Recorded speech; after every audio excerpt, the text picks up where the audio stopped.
안녕하세요, 윤호입니다. 오늘의 이야기는 저의 수집품에 관한 이야기들을 하도록 하겠습니다.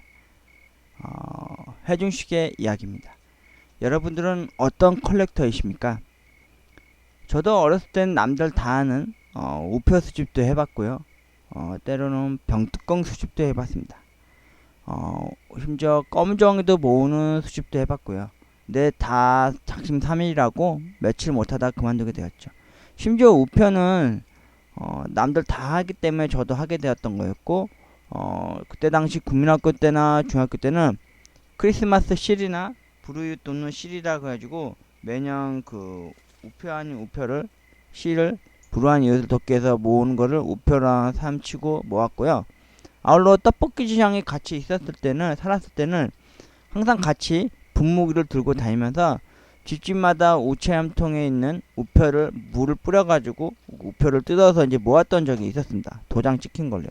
근데 나중에 학교에 갔을 때 진정한 우표 수집가에 대한 우표 수집을 보게 된 거죠. 뭐였냐면은 항시 매 달마다 우체국 앞에 1순위로 아침 일찍 문 열릴 때 거기 기다리고 서 있다가 우표 전집을 사는 걸 봤습니다.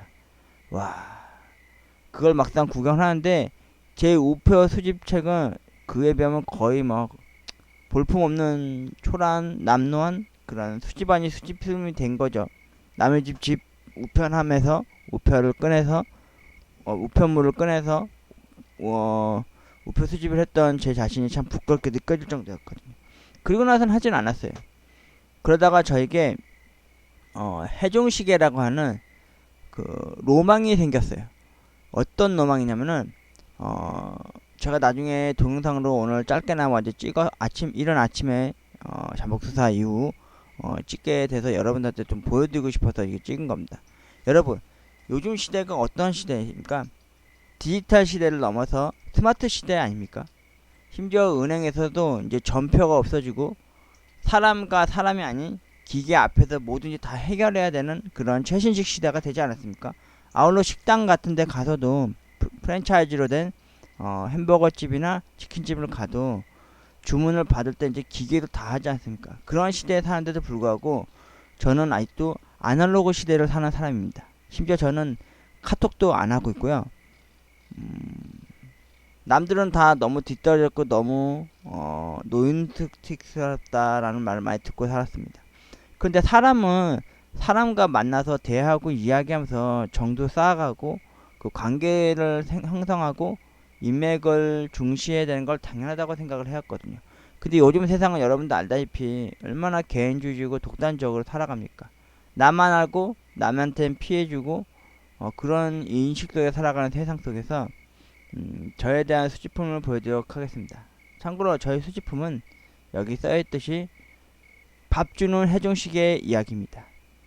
이게 뭐냐면은 저는 여태까지 살면서 시계를 초등학교? 중학교 때까지는 차고 다니다가 군대 갔을 때는 진짜 절실히 시계가 필요하다는 걸 많이 느꼈던 게 뭐냐면 군대 가서 항상 시계를 많이 보게 되지 않습니까? 시간이 너무 더디고 안 갈 때였으니까. 군대 갔을 때 주로 많이 시계를 찾던 분들이 어떤 시계를 많이 찾냐면요, G샥이라 가지고 그때 그 이름 있는 메이커 시계를 처음 알았습니다. 근데 저는 그걸 너무 비싸기 때문에 못 샀기 때문에 항상 휴가를 나올 때마다 정기 휴가를 나올 때마다 군부대 앞에서 짝퉁 시계 항상 꼭 사갔습니다. 근데 주로 많이 고장 났어요. 그 이유가 제가 포병 부대다 보니까 항상 곡괭이질, 삽질 아니면은 흰마질 하는 걸로 해가지고 포를 방열하고 막 그런 155mm 견인표를 썼기 때문에 시계가 그 충격에 많이 못 버티다 보니까 많이 고장나고 그랬었죠. 그리고 사회에 나서는 단 한 번도 시계를 차본 적이 없습니다. 그 이유가 뭐였겠습니까? 저는 과연 시간을 쫓는 그런 노예 같은 삶을 살지 않고 싶어서? 아닙니다. 저는 사회에 나와서 여러분들은 첫 월급 받으면은 주로 무얼 구매를 하십니까? 어머니의 빨간 속옷, 내복 이런 거 사시겠죠? 근데 제 첫 월급 때 제가 주로 많이 산 게 뭐였냐면은 그때 당시엔 스마트폰 시대가 아니었고 폴더, 플립 이런 식으로 된 슬라이드로 된 스마트폰 위주로 막 살 때였습니다. 그때 첫 월급에는 스마트폰을 샀습니다. 아니, 카메라가 돌아가는 삼성 폰을 샀습니다. 그리고 두 번째 월급 때도 어김없이 저는 또 스마트폰을 또 샀고 또 휴대폰을 샀고 또 휴대폰을 사고 그랬습니다. 어머님한테 너무 죄송하긴 하죠. 그러다가 해중시계, 어머니가 어느 날 문득 저에게 어렸을 때 시절 외삼촌께서 사우디 가셔서 도로공사를 하고 돈 좀 많이 만지면서 들어오실 때 저에게 선물을 세 가지를 사왔어요. 여동생 것도 있었지만 저는 주로 뭘 많이 받았냐면은 지난해 시간에 얘기했던 목욕탕 이야기를 할 때 람보르기니 노란색으로 된 람보르기니를 목욕탕 아버지 따라갔다가 잃어버린 이야기를 했었죠. 그 람보르기니 미니카랑 해종시계, 그리고 또 하나가 뭐였냐면은 그거는 어머니를 위해서 사드신 건데 그거는 이제 카메라였습니다. 칼라 카메라. 그때 칼라 카메라가 없을 때였거든요. 그러다가 이제 그 시계를 엄마가 어쩌다 한 번씩 보여주고는 다시 곱게 자신의 장롱 안에 넣고 숨겨놓고 그랬어요. 솔직히 저 차고 다니라고 준 건데 한 번도 잘 차본 적이 없어요. 딱 한 번 차면 바로 그날 바로 회사에 가시는 분이셔서 제대로 못 차게 하더라고요. 근데 그때 당시 저는 그 이유를 몰랐는데 나중에 가서 알았죠. 그 무더운 사우디 가가지고 태양볕 아래에서 도로공사하고 뭐 수도공사하고 막 그러고 하고 오셨다니까 어머니 입장에서 얼마나 많이 마음이 아프셨겠습니까? 자기 오빠가 그 외국까지 가가지고 돈 벌어 왔는데 조카들을 위해서 이렇게 사왔다는 거에서 어머니가 함부로 이렇게 섣불리 잘 내주지도 않고 쓰지 않을 때였거든요. 근데 그거를 제가 고등학교 졸업하고 그리고 군대 갔다 오고 나서 처음으로 그걸 보여서 저한테 아예 인계를 해주셨는데 태엽을 감아봤거든요. 근데 안 되더라고요. 왜냐면 태엽을 너무 자주 감거나 하다 보니까 태엽이 끊어진 것 같더라고요. 그래서 인근에 시계방을 가봤는데 자신들은 이제 더 이상 이제 해종시계에 대해서 이제 수리를 전혀 못한다고 이거 전문을 하는데 찾아가셔야 된다 그러더라고요. 그래서 제가 종로에 있는 용두점이라고 있었어요. 거기를 가가지고 이제 고치려고 했더니 이런 거는 자신들 고칠 수는 있는데 돈도 많이 들어가고 시간도 많이 걸린다, 오래 걸리니까 못 고친다 그런 식으로 얘기를 하시더라고요. 그래서 그거 지금 제 장롱 안에, 양말이 들어있는 장롱 안에 그 위에 곱게 모셔두고 있죠. 그리고 저는 이제 편의점 알바 일할 당시에 매 월마다 한 2, 3개월 한 번씩 꼭 해중시계가 고장이 났어요. 주로 많이 고장나는 이유가 용두라고 해가지고 요 윗부분인가 어디 돌리면은 이게 태엽을 감아주는 그런 거였어요. 이게 시계가 전지가 없었습니다. 전지가 건전지가 안 들어가는 수은전지가 들어가지, 동글동글한 수은전지가 들어가지 않는 태엽 감는 형식으로 해서 하는 겁니다. 제가 이 맛에 해중시계를 갖고 다녔거든요. 항상 시계를 볼 때 항상 바지 주머니에서 빼서 시계를 탁 눌러서 용두 부분을 눌러서 시계를 딱 펼쳐서 딱 보고 다시 주머니에 넣었을 때 그 쾌감, 희열, 아무도 모를 겁니다. 남들 막 스마트폰 갖고 다니고 디지털 시계 갖고 다니, 디지털 스마트폰 막 갖고 다닐 때 저는 해중 시계를 갖고 다녔거든요. 그러다 보니까 저의 왼손에는 시계 자국이 없습니다. 하얀 속살이 보이는 시계를 차고 다닌 적이 없었죠. 그리고 두 달 한 번씩 꼭 고장이 났어요. 그러다가 보니까 청계천이나 아니면은 그런 데서 10,000원이나 15,000원 주고 해중시계를 갖고 다니던 적이 있었네요. 제 수집품 해중시계에 대한 이야기는 여기까지 하고요. 제 수집품에 대해서 영상을 보여드리도록 하겠습니다. 제가 영상 공개 준비를 아직 안 했는데 죄송합니다. 일단 제가 보여드리도록 할게요.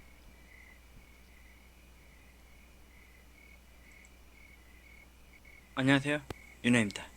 오늘 이 시간은 윤아의 수집품에 대해서 보여드리도록 하겠습니다. 저희 외삼촌께서 사우디에 가셔서 일하시고 오는 길에 저에게 카메라와 이게 말 그대로 저희 외삼촌께서 사우디 외국에 이제 노동력으로 이제 일을 하러 가셨다가 그곳에서 이제 태엽으로 감는 해종시계를 처음으로 갖고 온 겁니다. 태엽시계였죠 처음에는. 근데 이게 째깍째깍 하면서 이게 비행기가 돌아가는 그런 시계였는데 이게 제가 지금 찰려도 안 맞아요. 끈도 안 맞고 이게 유아용으로 나온 거였는데 어머니가 항상 이걸 곱게 이제 장롱에 넣어 놓다 보니까 제가 한 번도 찰 수가 없었습니다. 결국 사회인이 되고 나서야 이제 어머니가 주셨는데, 좀 저도 이게 좀 나중에서 이제 큰 깨달음을 얻고 이제 아픔을 앓고 나서부터는 외삼촌에 대한 그 노고에 진짜, 그저 자신의 자녀들도 있었을 텐데 조카까지 생각하면서 이 시계 이렇게, 그때 당시 태엽 시계가 되게 많이 비쌀 때였거든요. 그래가지고 외국에서 물건 넣은 거 아닙니까? 그래서 이거를 어, 간직하게 되었죠.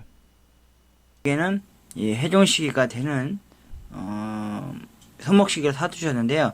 어머니가 어쩌다 한 번씩만 채워주시고만 하지 실제로 잘 보여주지 않았습니다. 지금은 이것도 태엽이 지금 고장이 나서 시계가 안 들어가고 있는데요. 그때 당시에 사우디에서 사왔던 해종 시계 중 최고의 시계였죠. 그때부터 제가 해종 시계에 대한 꿈을 품고 살았습니다. 그래서 여기 보시면 좀 해종 시계가 좀 많죠? 근데 고가는 없습니다. 요거는 청계천에서 제가 샀었던 거고요. 뭐 태엽이 금방 고장이 났었고요. 그리고 아울러 이거는 무브먼트라고 하는 해종 시계입니다. 얘는 이렇게 흔들면은 태엽 용도에 요 옆에 있는 태엽을 안 가봐도, 밥을 안 줘도 흔들면은 무브먼트에서 자동적으로 태엽이 감기는 시계 중 하나였는데요. 이거는 제가 11번가에서 샀던 제품이었는데 지금 가네요. 다시 유일하게 고장이 안 났네요. 이게 흔들기만 하면 이게 태엽이 감기는 무브먼트 회전식이었고요. 그러다가 제가 이 회전식에는 여동생한테 선물 받은 겁니다. 근데 이것도 금방이 고장 났죠. 그러다가 요 청계천에서 산 해종시계를 고치고 싶어서 종로에 있는 인사동에 가면 용두라고 하는 그 해종시계 전문 태엽으로 파는 그런 시계가 있었습니다. 근데 거기 갔는데 고쳐줄 줄 알았는데 일반적인 시계방 가면은 이런 태엽으로 감기는 건 잘 못 고치신다고 하더라고요. 그래서 거길 가서 고치려고 했는데 이것도 빠꾸를 맞았습니다. 차라리 이걸 고치느니 새로 하나 사시라고 하더라고요. 그래서 이거 20만원 주고 산 해종시계인데 얘는 원래 앞에도 있었어요. 근데 제가 청바지에다 항상 놓고 다니면서 보다 보니까 앞이 떨어져 나가면서 이쪽 안으로 이제 먼지가 유입이 되면서 멈추기 시작했는데, 얘도 처음에 고치려고 갔어요. 근데 얘는 고치기가 좀 힘들더라고요. 참고로 얘는 20만원 주고 거기서 사고 왔어요. 그냥 나가기가 뭐하더라고요. 그나마 제일 싼 게 20만원이었어요. 거기 가니까 해종시계 중에서 그 멜로디가 나오는 해종시계도 있더라고요. 그거는 뭐 100만원 넘는 것 같더라고요. 근데 이 사람들 제가 짜증났던 게 뭐였냐면은, 제가 거기 홈페이지까지 들어가면서까지 해서 이거 좀 고쳐달라고 막 사정사정 했거든요. 제가 여태까지 사우디에서 갖고 오신 삼촌에 대한 해종시계 얘기하면서 해종시계에 대한 로망을 갖고 이제 계속 갖고 다니신 사람이었다고 하면서 이거 고쳐달라고 그랬더니 처음에 고쳐줄 줄 알고 맡겼더거든요. 한 열흘이 됐는데도 안 고쳐놓고 계속 갖고만 있었던 거예요. 이유가 뭔지 아세요? 시간하고 돈이 안 돼서 돈이 많이 들어갈 것 같은데 내가 돈이 많이 없어 보이는 것 같으니까 안 고쳐주시더라고요. 기분이 너무 나빴죠. 그리고 나서 이거 나중에 집에 그냥 눈물 겨자먹고 다시 갖고 올 수밖에 없었죠. 그리고 나서 이게 유일하게 여기서 제일 비쌌던 20만원짜리 해종시계였고요. 이거 다음에 샀던 게 요거 무브먼트였어요. 처음에 얘 고치러 갔다가 이거 거기서 얼떨결에 사고 썼는데, 얘도 한 달 쓰다가 앞대가리 날라가고 앞에 덮개 날라가고, 그리고 또 보름 쓰다가 여기 아까 말한 그 용도 요 사이 입구 사이로 먼지가 들어가면서 이게 채우는데, 그리고 여기 먼지 좀 털어내고 치워주고 태엽 점검해주고 해주면 되는 거였는데, 그거 하는데 다른 사람 손님을 더 귀중하게 생각하고 그 사람만 받아들이고 나니까 너무 속상하더라고요. 그래서 여기 안 갔습니다. 근데 내가 나중에 알고 봤는데, 해종시계라든지 일반적인 시계 고장나면 이렇게 고쳐주는 시계 거리가 또 따로 있다고 예전에 무슨 시사 프로에서 잠깐 나오더라고요. 다큐 프로그램 같은 데서. 나중에 한번 진짜 시간과 돈이 된다면요, 여기 있는 시계 다 갖고 가서 다 고쳐보고 싶습니다. 제 추억 아닌 추억이 담긴, 지금 색이 바래지고 먼지가 조금 묻어난 해종시계지만 차마 버릴 수가 없게 됐더라고요. 마저 더 보여드리도록 할게요. 나중에 제가 돈을 많이 벌고 좀 부자가 되면요, 해종시계를 다 고쳐보고 싶습니다. 이 해종시계는 좀 싸구려긴 한데 여동생이 이제 목걸이 겸해서 이제 해종시계를 해준 건데요, 앞에 커버가 없는 거고 이거는 장식용으로 거의 갖고 다니던 거였습니다. 그리고 이 시계는 해종시계는 아닌데 제가 왜 이 시계를 보여드리냐면요, 유엔 사무총장이었던 그 누구죠? 반기문이 구청장이었을 때 아버지한테 이게 선물을 해주셨다고 하더라고요. 그래서 아버지가 돌아가시는 그날까지 계속 이 시계를 차고 계셨었습니다. 아버지한테는 유품이 아닌 유품이 되어버렸죠. 참고로 이 시계는 제가 시계줄 한번 갈아드렸습니다. 참고로 이 시계방 갔을 때 시계방 주인이 저한테 그러더라고요. 되게 오래된 시계를 가져오셨다고. 다음에 이거 멈추면은 고칠 수는 없을 거라고 그러더라고요. 대신 새 시계를 하나 차시는 게 어떻겠냐고 저한테 문의를 해보시더라고요. 근데 아버지가 이걸 되게 의미있게 되게 갖고 있으셨던 거거든요. 그리고 참고로 이거는 저에게 이제 유품이 되었고요. 웬만한 유품들이나 유품, 의료품도 다 버리긴 했지만 얘는 차마 버리기가 뭐하더라고요. 그래서 얘도 이 해중 태엽시계랑 같이 지금은 제 방 그 옷장 안에 잘 고이고이 잘 모셔두고 있답니다. 이것도 시간이 된다면 한번 또 고쳐보고 싶어요. 아버지 유품이니까 가지고 다니고 싶은 마음도 있고. 제가 이것만은 차마 버리기가 뭐하더라고요. 그리고 디지털 시대를 살아가는 이 시대에서 저는 어김없이 태압에다 밥을 주고 살아가는 그런 묘미를 살아가고 있었습니다. 그래서 손목시계를 한 번도 차본 적이 없었어요. 그런데 여동생이 시집 갈 때쯤에 남편이 KT 직원이신데 그분이 이제 여동생한테 스마트워치를 줬습니다. 근데 이것도 기종이 너무 오래된 거다 보니까 시계 외하고 만보기 외에는 쓰지를 않고 있어요. 근데 제가 유일하게 시계를 차고 다니는 것 중에 하나가 이겁니다.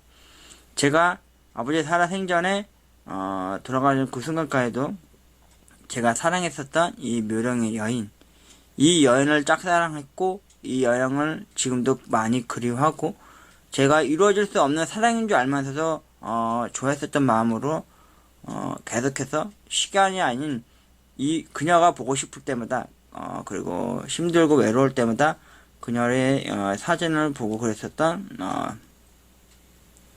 스마트워치이고요. 저의 수집품은 이 정도가 되겠습니다. 저는 나중에 결혼을 하게 되면요, 만약 할 수 있을지 모르겠지만 하게 된다면요, 예물시계로 해중시계를 받고 싶습니다. 윤어의 콜렉션을 보여드렸습니다.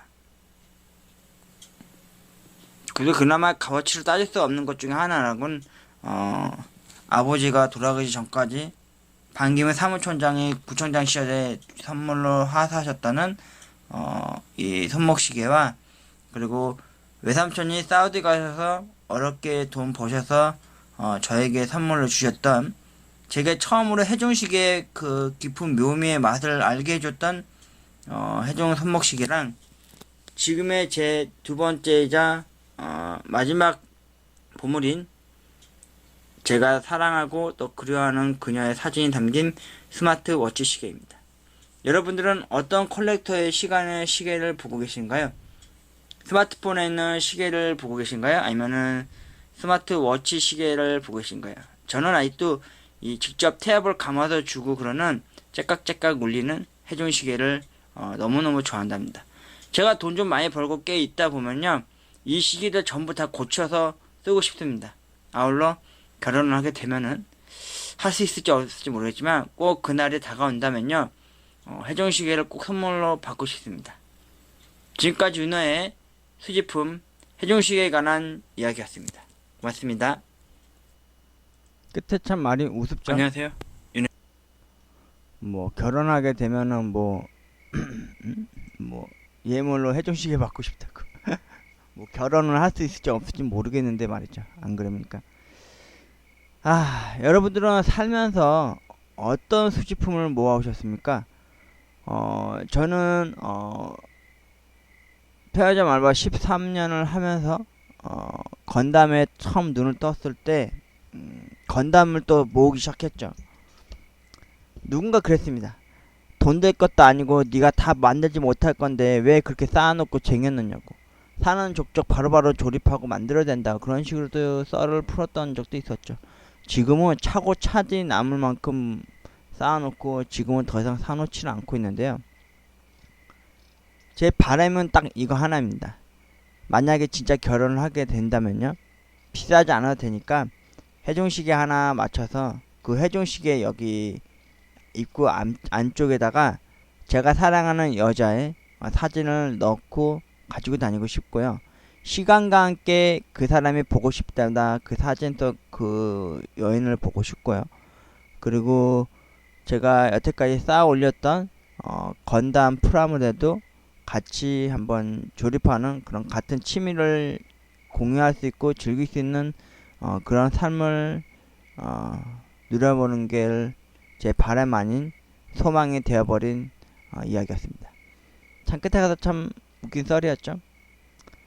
여러분들은 어떤 취미생활로 어떤 수집품을 모아보셨습니까? 지금도 잘 간직하고 계십니까? 아니면 추억 속에서 머물러 있습니까? 윤호의 유일하게 시간을 밥을 주고 또 시간을 더디게 돌아가는 그 째깍째깍 돌아가는 그 소리 속에서 걸음이 느린 아이 마냥 걸어가고 있었던 윤호의 수집품 컬렉터에 관한 해종시계 컬렉터에 관한 이야기였습니다. 고맙습니다.